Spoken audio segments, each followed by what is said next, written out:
টাকা শেষ হয়েছে, যে বন্ধু ছিল তারাও তাকে ছেড়ে চলে গেছে। এক বন্ধু নয়, এমন সময় তার আসে, না ছিল তার খাবার, না ছিল তার বন্ধু, না ছিল তার অর্থ, না ছিল আর অন্য কিছু। তখন সে খুব দুঃখের সঙ্গে কি করে জানো? শুয়োর যে খাবার খায় সেটা সে খেয়েছিল।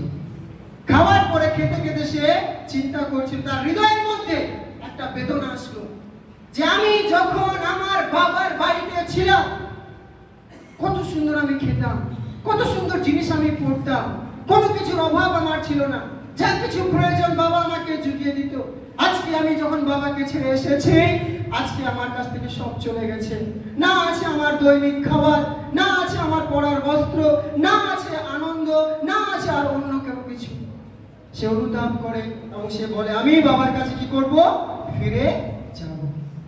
সে সিদ্ধান্ত নেয়, সে ফিরে আসে বাবার কাছে।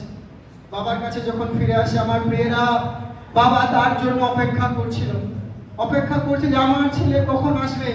যখন সে ফিরে এসেছিল আমরা দেখছিলাম, সে একটি কথাই বলেছিল, বাবা আমি তোমার সাক্ষাতে আমি স্বর্গের বিরুদ্ধে পাপ করেছি, তুমি আমাকে ক্ষমা করো, আমি তোমার পুত্র হবার যোগ্য নই। তখন তার বাবা তাকে জড়িয়ে ধরেছিল, জড়িয়ে ধরে তাকে বলেছিল তার জন্য নতুন কি আনো? জামা আনো, কাপড় আনো, তার হাতে কি আনো? আংটি দাও। কি দাও? আংটি দাও। তারপর তাকে বলেছিল তার পায়ে কি দাও? জুতো দাও। এই যে এই ঘটনাটা আমরা করছি, এটা হচ্ছে আসল রিপেন্টেন্স, আসল অনুতাপ।